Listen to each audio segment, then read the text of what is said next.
Logos ministry या channel मध्ये आपणा सर्वांचे हार्दिक स्वागत आहे। प्रभू येशू ख्रिस्त जो संपूर्ण जगाचा उद्धार करता त्याच्या अति पवित्र आणि सामर्थ्यवान नावाने मी ॲलन लोबो आपणा सर्वांचे लोगोस मिनिस्ट्री चॅनल मध्ये स्वागत करीत आहे। हे चॅनल सबस्क्राइब करणाऱ्या सर्वांचे मी हृदयपूर्वक आभारी आहे। आजचा हा संदेश जर तुम्ही पहिल्यांदाच पाहत असाल आणि हा तुम्हाला आवडल्यास आपण कृपया तो इतरांशी शेअर करावा, लाईक करावा आणि अशा प्रकारचे आमचे नवीन येणारे संदेश तुम्हाला कायम मिळावे म्हणून तुम्ही कृपया बेल रिंग प्रेस करावी। Thank you and God bless you.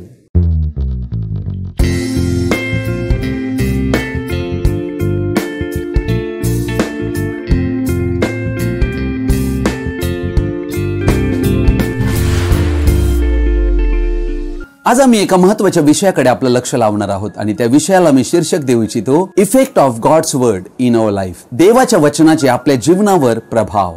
प्रियजन हो, बायबल हे एक अद्भुत पुस्तक आहे। बायबल हे देवाकडून संपूर्ण मानव जातीला दिलेलं पुस्तक आहे। बायबल मध्ये देवाचे शब्द आहेत। आमचे शब्द आणि देवाचे शब्द यामध्ये फरक आहे। देवाचे शब्द देवाप्रमाणे अनंत आहेत। देव बोलतो आणि गोष्ट निर्माण होते, अर्थात देवाचं वचन हे सजीव वचन आहे। ते कधीही मृत होत नाही। म्हणून येशू ख्रिस्ताने म्हटले, आकाश आणि पृथ्वी नाहीसी होईल पण माझ्या वचनांतील काना मात्रा रद्द होणार नाही। हे देवाच्या वचनाचं सामर्थ्य आहे। अर्थात या जगात जे काही आमच्या डोळ्याला दिसते हे सर्व नाहीसे होणार आहे, तात्पुरतं आहे, विनाशी आहे। पण देवाचं वचन एकमेव असं आहे जे देवाला दर्शविते। जसा माझा शब्द आणि मी हा वेगळा असू शकत नाही, तसाच देव आणि देवाचा शब्द हा वेगळा नाही। कारण माझा शब्द माझी ओळख देते, तसा देवाचा शब्द देवाची ओळख देते। हे देवाचे वचन जे आज आमच्याकडे लिखित स्वरूपामध्ये, आमच्या वेगवेगळ्या भाषेमध्ये, अक्षराच्या स्वरूपामध्ये आमच्याकडे उपलब्ध आहे। हे वचन नक्की काय आहे आणि त्याचा परिणाम आमच्या जीवनावर काय काय होऊ शकतो या गोष्टींकडे आम्ही आमचे लक्ष लावणार आहोत। म्हणून आपणातील प्रत्येकाला माझी विनंती आहे की आजचा हा संदेश आपण सर्वजणांनी आवर्जून शेवटपर्यंत पाहावा। God bless you. संत पौल थेसलोनिकाकरास पहिले पत्राच्या 2 अध्यायातल्या 13व्या वचनात म्हणतो, या कारणामुळे आम्ही ही देवाची निरंतर उपकार स्तुती यामुळे करीतो की तुम्ही आम्हापासून ऐकलेले देवाचे वचन स्वीकारले, ते माणसाचे म्हणून नव्हे तर देवाचे म्हणून स्वीकारले आणि वास्तविक ते असेच आहे। ते तुम्हा विश्वास ठेवणाऱ्यांत कार्य करीत आहे। अर्थात देवाचं वचन आम्हा विश्वासणाऱ्यामध्ये कार्य करीत आहे। कारण हे संपूर्ण बायबल आणि यांतील शास्त्रलेख म्हणजे देवाची वचने, देवाचे शब्द हे देवाच्या चारित्र्याची आम्हाला ओळख देतात। कारण देवाचे शब्द हे मूळतः देवामध्ये आहेत व ते बोलले गेलेले आहेत आणि आमच्या समोर लिखित स्वरूपात आहेत। हे देवाच्या मनात काय होते ते प्रकट करण्याचे कार्य करते। लूका सुवर्तमान 8व्या अध्यायातल्या 11वं वचन म्हणते, देवाचे वचन हे बीज आहे। बीज 2 प्रकारचे असतात, एक विनाशी आणि एक अविनाशी। या पृथ्वीवर आम्ही सभोवती जे काही पाहत आहोत हे बीजांतून आलेलं आहे। आम्ही मासे पाहतो, माशांची वेगवेगळी जात आहे, प्राण्यांची वेगवेगळी जात आहे, वनस्पतीची वेगवेगळी जात आहे, पक्ष्यांची वेगवेगळी जात आहे, मनुष्यांची वेगवेगळी जात आहे। हे सर्व बीजांतून आलेले आहेत। अर्थात बीजांद्वारे जन्म होत असतो। देवाचं वचन देखील जन्म देण्याचे काम करीते। लक्षात घ्या वचन काय म्हणते। पेत्राचे पहिले पत्र याचा 1 अध्याय आणि याचं वचन 23 मी आपणा पुढे वाचत आहे। कारण तुम्ही नाशवंत बीजापासून नव्हे तर अविनाशी बीजापासून म्हणजे देवाच्या जिवंत व टिकणाऱ्या शब्दाच्या द्वारे पुन्हा जन्म पावलेले आहात।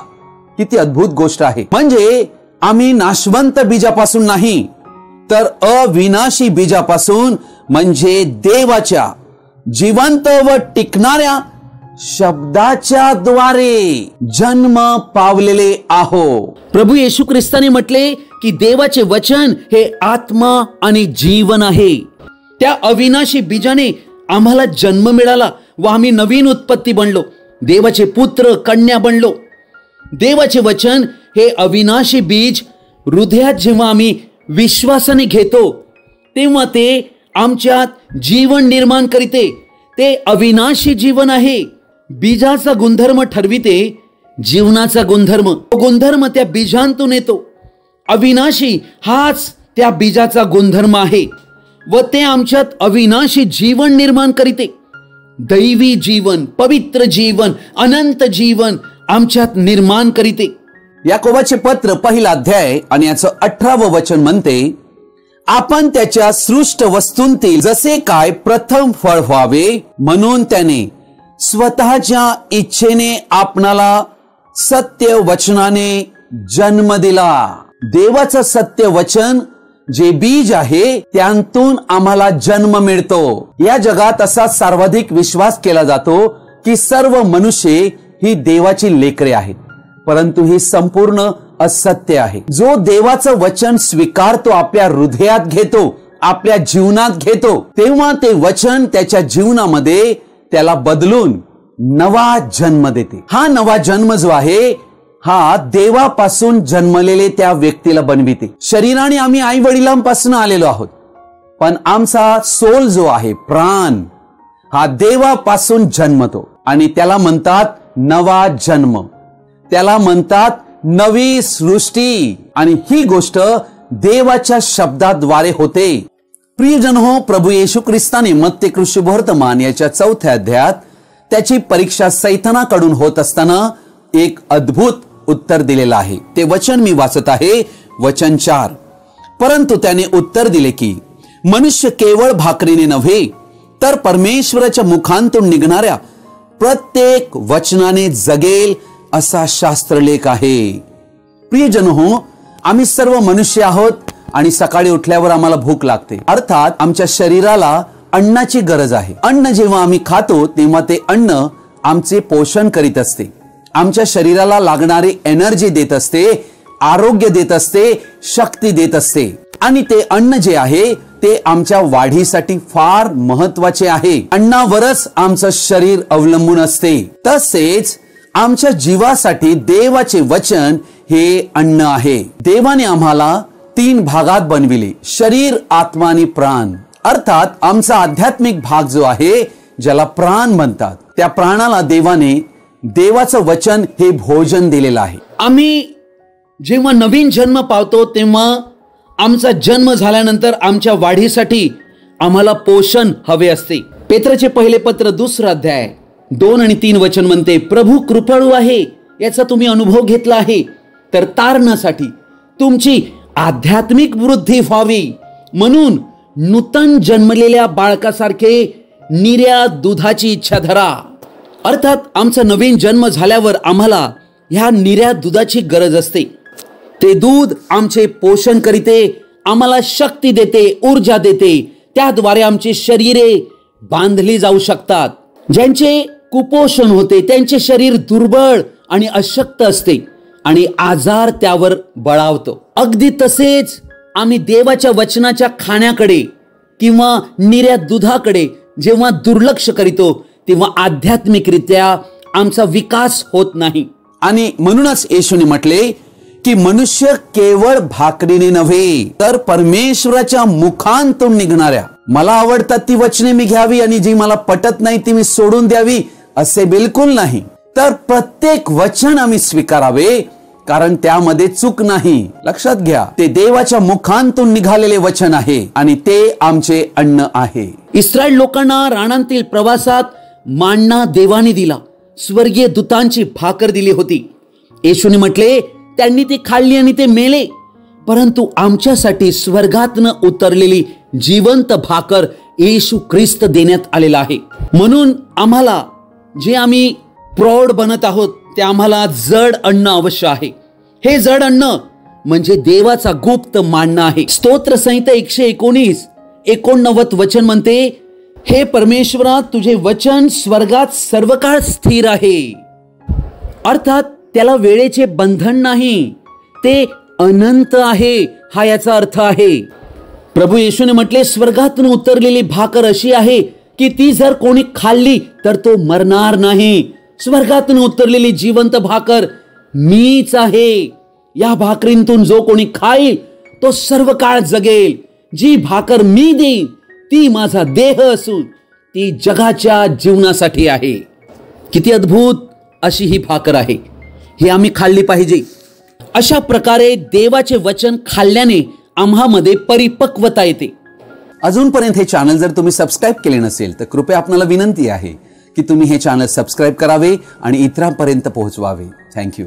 स्तोत्र संहिता 119 अध्याय 105 वचन म्हणते, तुझे वचन माझ्या पावलांकरिता दिव्यासारखे व माझ्या मार्गावर प्रकाशासारखे आहे.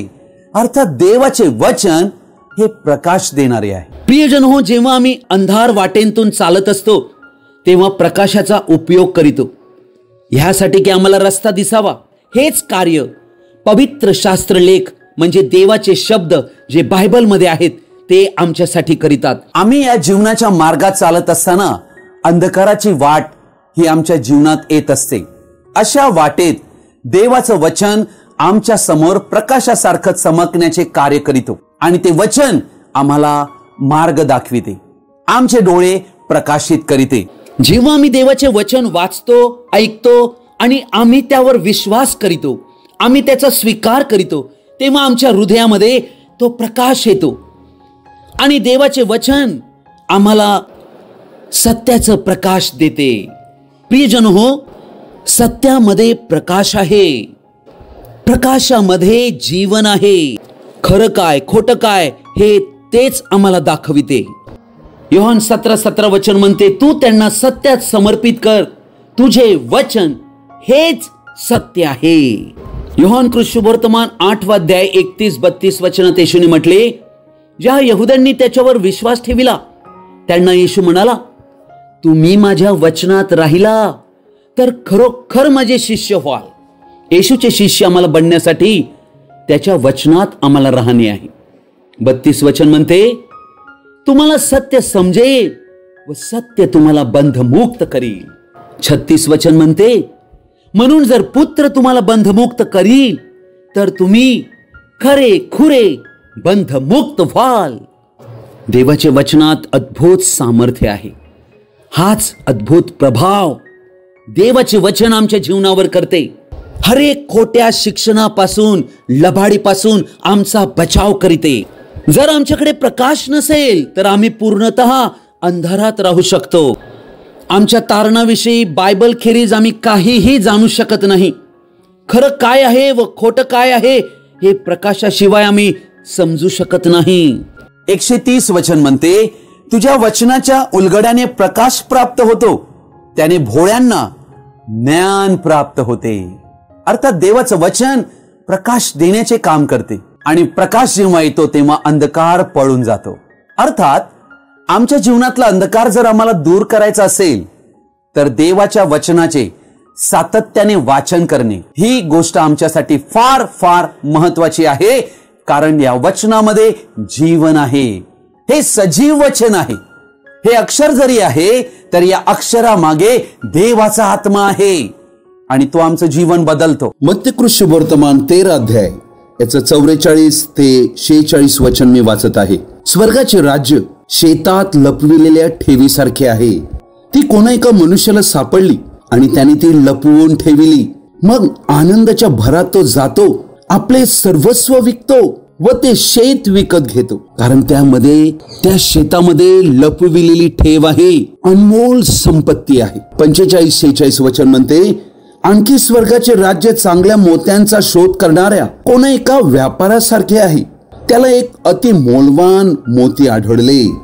मग त्याने जाऊन आपले सर्वस्व विकले व ते विकत घेतले. प्रियजन हो, हा कसला खजाना आहे? ही कोणती गुप्त ठेव आहे? ही अविनाशी संपत्ती आहे. इफिस 3:8 मध्ये म्हटलेली आहे अघात संपत्ती.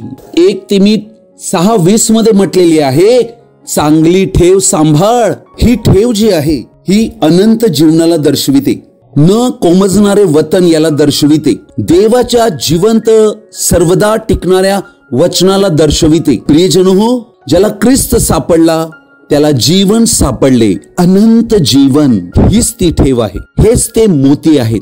त्याला कळले की या जगात त्या मोत्यापेक्षा काहीच श्रेष्ठ नाही, म्हणून त्याने आपले सर्वस्व विकले व तो मोती विकत घेतला. प्रियजन हो, 2 पेत्र 1:4 म्हटलेलं आहे की आम्हाकडे अत्यंत मौल्यवान अशी वचने देण्यात आलेली आहेत. जग ही गोष्ट समजू शकत नाही, कारण देवाचं वचन म्हणते स्वाभाविक वृत्तीचा माणूस देवाच्या आत्म्याच्या गोष्टी स्वीकारत नाही, कारण त्याला मूर्खपणाच्या वाटतात आणि त्याला त्या समजू शकणार नाहीत, कारण त्यांची पारख आत्म्याच्या द्वारे होते. जो आध्यात्मिक आहे तो तर सर्व गोष्टी पारखतो, तरी त्याची स्वतःची पारख कोणाकडूनही होत नाही.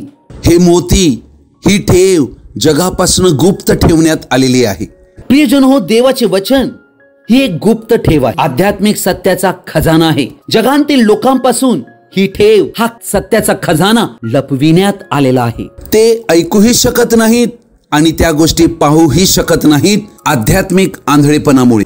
हे आमचे सौभाग्य आहे की आम्हाला मोती मिळावे, आम्हाला ही गुप्त ठेव मिळावी जी जगापासून गुप्त ठेवलेली आहे. लूका शुभवर्तमान याच्या 10व्या अध्यायात 21व्या वचनात येशूने प्रार्थना केली आणि त्याने काय म्हटले? त्याच घटकेस तो पवित्र आत्म्यात उल्हासित होऊन म्हणाला. म्हणजे येशूला फार आनंद झाला. उल्हासित होऊन तो म्हणाला, हे पित्या, स्वर्गाच्या व पृथ्वीच्या प्रभू, मी तुझे स्तवन करीतो, कारण ज्ञानी आणि विचारवंत यांच्यापासून या गोष्टी गुप्त ठेवून त्या तू बाळकांस प्रकट केल्या आहेत.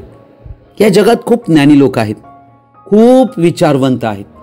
जगामध्ये त्यांना फार प्रतिष्ठा आहे. असे ज्ञानी आणि विचारवंत लोक, त्यांच्याकडे मोठमोठ्या पदव्या आहेत. परंतु अशा सर्वांपासून देवाचे हे सत्य वचन लपविण्यात आलेलं आहे. होय पित्या, त्या तू बाळकांस प्रकट केल्या. होय पित्या, कारण तुला असेच योग्य दिसले. ही स्वर्गीय पित्याची इच्छा आहे की केवळ बाळकांनाच प्रकट करावे. बाळक हे ख्रिस्त येशूचे अनुयायी आहेत. नवीन जन्म पावलेले, नवीन सृष्टी बनलेले येशूचे अनुयायी शिष्य आहेत. त्यांच्याकडेच हा आध्यात्मिक सत्याचा खजाना आहे. येशू ख्रिस्तामध्ये ज्ञानाचे आणि बुद्धीचे सर्व ठेवे गुप्त आहेत. या जगातील पैसे आम्हाला श्रीमंत बनवित नाहीत. देवाचे वचन आम्हाला श्रीमंत बनविते. देवाचे वचन हे आम्हाला धनवान करीते, कारण देवाचे वचन खरे धन आहे. एक खरा धनवान व्यक्ती, त्याला काहीच कमी पडत नाही. देवाचं वचन आमच्या जीवनात अजून काय करते? स्तोत्र संहिता 107 अध्याय याचं वचन मी 17 ते 20 वाचत आहे. मूर्खांना त्यांच्या दुराचारामुळे व त्यांच्या दुष्कर्मामुळे पीडा भोगावी लागते. त्यांच्या जीवाला सर्व प्रकारच्या अन्नाचा वीट येतो. ते मृत्यू द्वाराजवळ पोहोचतात.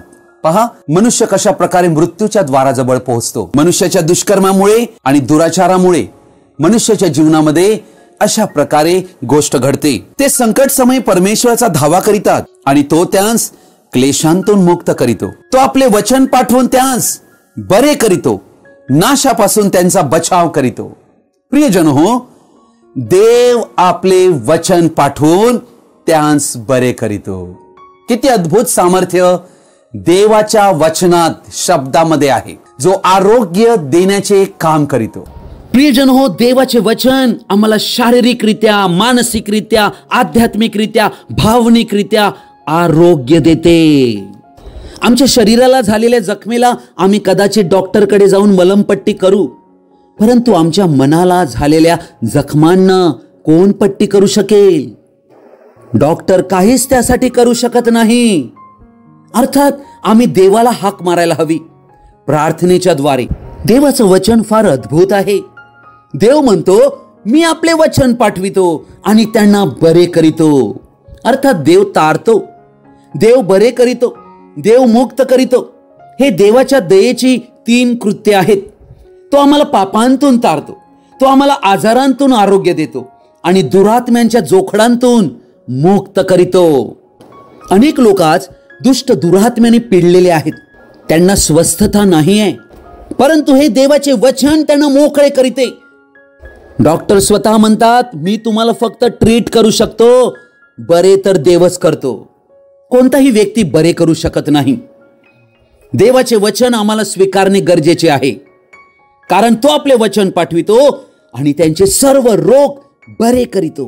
नीतिसूत्रे 4 अध्याय 20 पासून 22 वचन मी वाचत आहे.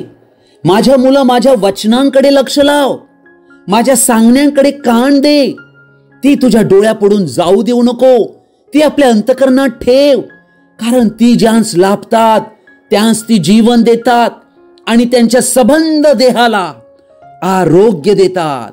येशूकडे जे व्यक्ती आले त्यांनी म्हटले, प्रभू येशू, तू येऊन माझ्या चाकरास बरे करावे अशी माझी इच्छा आहे. येशूने म्हटले, मी येतो. परंतु लागलीच त्याने म्हटले, तू माझ्या छपराखाली यावे अशी माझी योग्यता नाही. आणि त्यावेळेला येशूला त्याने म्हटले, तू एक शब्द मात्र बोल, म्हणजे माझा दास बरा होईल.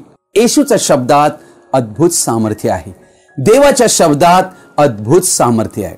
तो शब्द ज्या कार्यासाठी पाठविला जातो ते कार्य केल्याशिवाय विफल होऊन कधीही परत आले नाही, येऊ शकत नाही. रोमकरस पत्राचा 10वा अध्याय 16 आणि 17 वचन मी वाचत आहे. तथापि सुवार्ता सर्वांना मान्य झाली नाही. प्रियजन हो, सुवार्तेचं हे पुस्तक आहे.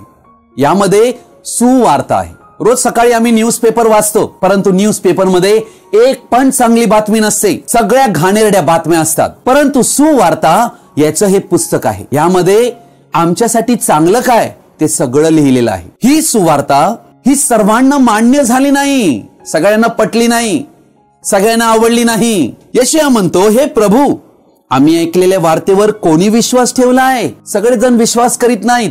पण प्रियजनो, यावर विश्वास कसा येतो तेच मला तुम्हाला सांगायचे आहे. 17 वचन याप्रमाणे विश्वास वार्तेने व वार्ता ख्रिस्ताच्या वचनाच्या द्वारे होते. याचा अर्थ काय? प्रियजन हो, विश्वास ही सुवार्ता ऐकल्याने आमच्यामध्ये निर्माण होतो. अनेक लोक आपल्या जीवनामध्ये विश्वासाच्या कमतरतेमध्ये जगत आहेत आणि त्याचं प्रमुख कारण काय आहे? ते वचन वाचत नाहीत, ते वचन ऐकत नाहीत जेवढे पुरेसे त्यांनी ऐकायला हवे. वचन ऐकल्यानेच विश्वास निर्माण होतो. हेच वचन इकडे सांगितलंय. वार्ता म्हणजे सुवार्ता ही ख्रिस्ताच्या वचनाद्वारे होते आणि त्यांतूनच विश्वास आमच्यात येतो. म्हणजे देवाचा शब्द हे वचन आमच्या जीवनामध्ये विश्वासाला निर्माण करण्याची कार्य करीतात. देवाचे वचन आमच्या जीवनामध्ये अजून काय कार्य करीते? स्तोत्र संहिता 1 अध्याय 2 आणि 3 वचन मी आपणा पुढे वाचत आहे. तर परमेश्वराच्या नियमशास्त्रात रमतो, त्याच्या नियमशास्त्राचे रात्रंदिवस मनन करीतो, तो धन्य.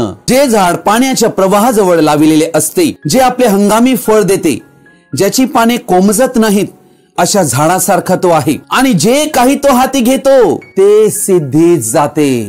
प्रियजन हो, अर्थात आमच्या जीवनामध्ये आम्ही जे काही हाती घ्यावे ते सिद्धीत जावे, याला म्हणतात सफलता, याला म्हणतात यश. यश प्राप्तीसाठी मनुष्य आज फार झटत आहे की त्यांना यश प्राप्ती व्हावी. आणि यश प्राप्ती ही काही एकदा घडून काम समाप्त होत नाही. दररोजच्या जीवनात यश प्राप्तीची गरज आहे. आणि प्रियजन हो, येथे वचन जे सांगत आहे एक अद्भुत मार्ग मनुष्याला यश प्राप्तीसाठी सांगत आहे. देवाचं नियमशास्त्र यात जो रमतो. देवाचे नियमशास्त्र म्हणजे हे संपूर्ण बायबल आहे. लक्षात घ्या, त्या नियमशास्त्रामध्ये रमणे याचा अर्थ आहे त्या वचनांवर प्रेम करणे, त्याची तहान आणि भूक लागणे, त्याचे वाचन नित्य करणे, त्याकडेच लक्ष ध्यान लागून राहणे. मग रात्र असो की दिवस असो, वचनाचे मनन चिंतन करणे. ही गोष्ट मनुष्याच्या जीवनावर एक अद्भुत प्रभाव टाकते. हे वचन मनुष्याला दिलेल्या देवाचा आशीर्वादाला दर्शवित आहे. हा देवाच्या वचनाचा मनुष्याच्या जीवनात होणारा प्रभाव आहे. देवाचं वचन काय म्हणते? इफिसकरास पत्र 6 अध्याय 12 वचन, कारण आपले झगडणे रक्तमांसाबरोबर नव्हे. रक्तमांसाबरोबर म्हणजे मनुष्याबरोबर नाही, तर सत्तांबरोबर, अधिकाऱ्यांबरोबर, सध्याच्या काळोखांतील जगाच्या अधिपती बरोबर, आकाशातल्या दुरात्म्या बरोबर आहे. प्रियजन हो, देवाचे वचन संपूर्णतः दैवी अधिकाराचे आहे. कारण या विश्वातला सगळ्यात सुप्रीम अथॉरिटी तो आहे. तुम्हाला माहित आहे, येशूने सैतानाचा सामना देवाच्या वचनांनी केला. सैतान फक्त देवाच्या वचनाला घाबरतो, म्हणून त्याला देवाच्या वचनांनी आम्हाला हरविता येते. म्हणून आमच्याकडे देवाचं वचन हवं. आमचं जीवन एक लढत आहे. रोजच्या जीवनात आमचा संघर्ष चालू आहे. प्रियजन हो, म्हणून देवाचे वचन तुम्हाला आणि आम्हाला शस्त्र सामुग्री धारण करण्यास सांगत आहे. आणि या सर्व शस्त्र सामुग्रीमध्ये सगळ्यात महत्वाची आहे जी कापू शकते, ती आहे तरवार. इफिस्करास पत्राचा 6वा अध्याय आणि याचं वचन मी वाचत आहे 17.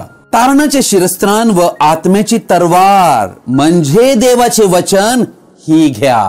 सैनिक जर तरवार न बाळगता सैनिकात लढण्यास गेला तर तो फक्त मार खाईल आणि मरण पावेल. आमच्याकडे आमची हत्यारे असणे गरजेची आहेत जी देवाने आम्हाला दिलेली आहेत. देवाचे वचन ही तरवार आहे. प्रियजन हो, देवाने ही तरवार आम्हाला यासाठी दिली आहे की आम्ही देवाचे वचन योग्य ठिकाणी वापरावे आणि आम्ही लढावे आणि आम्ही विजय प्राप्त करावा. देवाचा शब्द ही आमची तरवार आहे. ही आमची युद्धाची संपूर्ण सामुग्री आहे. म्हणून देवाचं वचन दुष्ट आत्म्यावर आम्हाला विजय देते. म्हणून येशूने म्हटले, जर तुम्ही माझ्या वचनात राहाल आणि माझी वचने म्हणजे शब्द तुमच्या मध्ये राहील तर जे काही तुम्ही मागाल ते तुम्हास प्राप्त होईल. किती अद्भुत गोष्ट आहे. प्रकटीकरण 1 अध्यायाच्या 16 वचनात आम्ही पाहतो की प्रभू येशू ख्रिस्त हा मनुष्याचा पुत्र म्हणून पायघोळ वस्त्र परिधान केलेला आणि त्याच्या मुखांतून तरवार निघते म्हटलेले आहे. येशूचे शब्द, देवाचे शब्द हे तरवार आहे, दुधारी तलवार. मत्ते 10:34 म्हणते, मी पृथ्वीवर शांतता आणावयास आलो आहे असे समजू नका. मी शांतता आणावयास नव्हे तर तरवार चालवावयास आलो आहे. कारण मुलगा व बाप, मुलगी व आई, सून व सासू यांच्यात फूट पाडण्यास मी आलो आहे आणि मनुष्यांच्या घरचेच लोक त्याचे वैरी होतील. प्रियजन हो, देवाचं वचन स्वीकारल्या कारणाने आज अनेक कुटुंबामध्ये ही समस्या निर्माण झालेली आहे. अर्थात त्याचे कारण काय? देवाने आपली तरवार पाठविलेली आहे. कुटुंबात अनेक लोक असतात पण देवाचा निवडलेला त्याला देव चुन चुनके बाहेर काढतो. माझा कोण आहे, माझे वचन कोण स्वीकारेल त्याला मी बाहेर काढू इच्छितो. हा आहे देवाच्या वचनाचा प्रभाव. स्तोत्र संहिता 119 आणि याचं वचन 11 म्हणते, मी तुझ्या विरुद्ध पाप करू नये म्हणून मी आपल्या मनात तुझे वचन जपून ठेवले आहे. देवाचे वचन आमच्या हृदयात आम्हाला जपून ठेवणे आहे. कारण या हृदयांतूनच जीवनाचे प्रवाह वाहत आहेत. म्हणून या हृदयाची आम्हाला विशेष करून रक्षण करण्याची आज्ञा देण्यात आलेली आहे. ते वचन आमच्या हृदयात राहिल्याने ते आमचे परिवर्तन करते. ते पापापासून आमचा बचाव करते. पापाच्या हर एक प्रकारावर विजय मिळविण्याची शक्ती ते वचन आम्हाला देते. ते आमचे हृदय टोचण्याचे काम करते. जेव्हा आम्ही अपराधी ठरतो तेच वचन आमच्या जीवनात कार्य करीत असते आणि आम्हाला पवित्रतेच्या मार्गात राखत असते. योहानाचे पहिले पत्र याचा 2रा अध्याय आणि याचं वचन 14 मी वाचत आहे. बापांनो, मी तुम्हास लिहिले आहे कारण जो प्रारंभापासून आहे त्याला तुम्ही ओळखता. तरुणांनो, मी तुम्हास लिहिले आहे कारण तुम्ही बलवान आहात. तुमच्या ठाई देवाचे वचन राहते आणि त्या दुष्टाला तुम्ही जिंकले आहे. किती अद्भुत गोष्ट आहे. देवाचं वचन जर आमच्या मध्ये राहत असेल तर आम्ही दुष्ट सैतानावर विजय मिळवितो. कारण सैतान कशाला घाबरतो? देवाच्या प्रत्येक वचनाला, शब्दाला थरथरा कापतो. सैतान देवाच्या वचनाच्या अधिकारावर वादविवाद घालू शकत नाही. ऐकलेले वचन काळजीपूर्वक आम्ही ते घ्यायला हवे. मग ते वचन आमची काळजी घेईल. देवाचे हे वचन आम्हाला सैतानाच्या सर्व दुष्ट शक्तीवर विजयी करीते, महाविजयी करीते. याकोबाचे पत्र याचा 1 अध्याय याचं वचन मी 23 पासून वाचत आहे. कारण जर कोणी वचन नुसते ऐकून घेतो व त्याप्रमाणे आचरण करीत नाही तर तो आरशात आपले शारीरिक मुख पाहणाऱ्या माणसासारखा आहे. तो स्वतःला पाहून तेथून निघून जातो आणि आपण कसे होतो हे तेव्हाच विसरून जातो. परंतु जो स्वतंत्र त्याच्या परिपूर्ण नियमांचे निरीक्षण करून ते तसेच करीत राहतो तो ऐकून विसरणारा न होता कृती करणारा होतो व त्याला आपल्या कार्यात धन्यता मिळेल. आमचा शारीरिक चेहरा, सकाळी ज्या वेळेला आम्ही उठतो त्यावेळेला आम्ही पहिला आरशा समोर येतो आणि आम्ही आमच्या स्वतःला पाहतो की आमचे केस कसे विस्कटलेले आहेत. आमचे डोळे धुण्याची गरज आहे. आमचे तोंड धुण्याची गरज आहे. अर्थात हे सर्व आरशात पाहिल्यावर आरसा आम्हाला प्रतिबिंब दाखवितो आणि आमची वास्तविकता आम्हाला प्रकट करीतो. जेणेकरून आम्हाला आरशाद्वारे आमची कमतरता आम्हाला दिसते आणि आम्ही नक्की काय करायला पाहिजे ते आरसा आम्हाला दाखविते. आरसा खोटे बोलत नाही.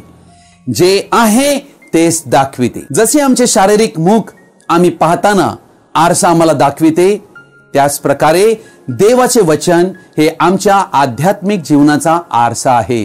हे वचन ज्या वेळेला आम्ही वाचू लागतो त्यावेळेला हे वचन आमच्याशी बोलू लागते, आम्हाला आमच्या चुका दाखविते, त्रुटी दाखविते, आमचा निषेध करते, आम्ही कुठे अयोग्य आहोत हे सर्व आम्हाला दाखविण्याचे काम हे देवाचे वचन करते. हे यासाठी करते की आम्हाला केवळ दोषी ठरवू नये, तर आम्ही आरशात पाहिल्यावर जसे आमचे केस विस्कटलेले नीट करीतो, आमचा चेहरा धुतो, त्याच प्रकारे देवाचे वचन नुसते ऐकून काही फायदा नाही, आम्हाला आमचे दोष दिसून काही फायदा नाही. त्यावर आम्ही कृती करायला हवी, त्वरित देवाकडे शरण यायला हवे, कबुली द्यायला हवी की तुझं वचन सत्य आहे आणि मी याचा स्वीकार करीत आहे. तू मला बदल आणि माझं जीवन मी तुला समर्पित करीत आहे. देवापुढे शरण येणे फार गरजेचे आहे.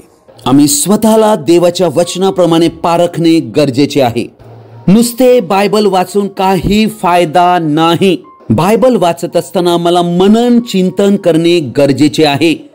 मी काय वाचत आहे, याचा अर्थ काय आहे, हे वचन माझ्याशी काय बोलत आहे, माझ्यासाठी काय संदेश देत आहे, मला काय ते सांगत आहे. परंतु जसे आम्ही देवाच्या वचनाचे मनन चिंतन करू लागतो तेव्हा पवित्र आत्मा आमच्यातील स्वार्थीपणा, वाईट उद्देश प्रकट करीतो. म्हणून दररोज स्वतःचे परीक्षण करणे फार गरजेचे आहे. अर्थात मनन चिंतनाद्वारे ते आमच्या अस्तित्वात आम्ही आत घेतले पाहिजे, आमच्या हृदयात आम्ही ते साठवून ठेवले पाहिजे. तर त्या वचनाचा अद्भुत प्रभाव आमच्यावर होऊन आम्हाला ते वचन बदलून टाकते. एकही दिवस आमच्या आरशात स्वतःला पाहिल्याशिवाय जात नाही. तसंच दररोज देवाच्या वचनाद्वारे आमचे स्वपरीक्षण केल्याशिवाय तो दिवस भरता कामा नये. हा देवाच्या वचनाचा आरसा काहीच खोटे बोलत नाही. हा सजीव आरसा आहे. सगळी वास्तविकता आम्हाला दाखवितो. आमच्या हृदयात काय आहे हे कोणाला माहित नाही, आमच्या विचारात काय आहे कोणाला माहित नाही, पण देवाच्या वचनाला सगळं माहित आहे. इर्मयाचं पुस्तक 23 अध्याय 29 वचन म्हणते, परमेश्वर म्हणतो माझे वचन अग्नीसारखे, खडकाला फोडून तुकडे तुकडे करणाऱ्या हातोड्यासारखे नव्हे काय. अर्थात या ठिकाणी देवाच्या वचनाच्या दोन गोष्टी आम्हाला आढळत आहेत. देवाचे वचन अग्नीसारखे आहे, अर्थात देवाच्या वचनामध्ये अग्नी आहे. अग्नी हा चिन्हात्मकरित्या दर्शविलेला आहे. अग्नी हा शुद्ध करण्याचे काम करीतो, तो जाळून टाकतो. जसे सोने अग्नीत टाकल्यावर ते शुद्ध होते, मात्र लाकूड टाकले तर ते जळते, तसेच देवाचे वचन हे शुद्ध करण्याचे काम करीते. सोन्याचा गाळ अग्नीत टाकल्यानंतर निघतो आणि त्यावेळेला ते सोने वितळते, तेव्हाच त्याला अलंकार बनविण्यात येते. ख्रिस्तरहितपणा आमच्या जीवनातनं काढण्याचे कार्य देवाचे वचन करीते. अर्थात आमचा ॲटिट्यूड प्रकट करीतो की ते आम्हाला शुद्ध करील की जाळून टाकील. जर आम्ही त्या अग्नीच्या स्वाधीन होऊ तर ते आम्हाला शुद्ध करील, जर त्याकडे आम्ही दुर्लक्ष करू तर ते आम्हाला पेटवून टाकील. देवाचे वचन खडकाला फोडणाऱ्या हातोड्यासारखे आहे. अर्थात हा दुसरा भाग या वचनाचा आम्ही पाहतो. अर्थात एक हातोडा जो आहे हा खडकाचे तुकडे करीत असतो. खडकाचे तुकडे हे बांधकामासाठी वापरतात आणि तुम्ही आणि आम्ही जिवंत देवाचे मंदिर बांधण्यासाठी बोलाविलेले जिवंत धोंडे आहोत आणि आमच्यावर हा हातोडा चालविला जातो ह्यासाठी की आम्ही धोंड्याला धोंडे बनवून जोडण्यात यावेत. म्हणून हे देवाचे वचन आम्हाला तोडते, कापते, फोडते यासाठी की आम्हाला जसे देवाची योजना आहे त्याप्रमाणे बनविण्यात यावे. प्रियजन हो, अशा प्रकारे देवाच्या वचनाविषयी मी जेवढे सांगेन तेवढे थोडे आहे. देवाचे वचन आमच्यासाठी खूप काही कार्य करीत आहे आणि त्याच्या वचनाचा प्रभाव आमच्या जीवनात अद्भुत अद्भुत गोष्टी घडवितो. प्रियजन हो, माझ्याकडे वेळ कमी असल्या कारणाने मी आपणापुढे एवढ्याच गोष्टी मांडण्याचा प्रयत्न केलेला आहे. प्रभू येशू ख्रिस्त आपणा सर्वांना आशीर्वादित करो. आमेन. आजचा हा संदेश आपण सर्वजणांनी ध्यानपूर्वक आणि शेवटपर्यंत पाहिल्याबद्दल आपणा सर्वांचा मी हृदयपूर्वक आभारी आहे. हा संदेश ऐकल्यानंतर नक्की तुम्हाला काय कळलं? कृपया तुम्ही कमेंट्स बॉक्समध्ये कळवू शकता किंवा माझ्याशी व्यक्तिगत संपर्क साधू शकता. Thank you and God bless you.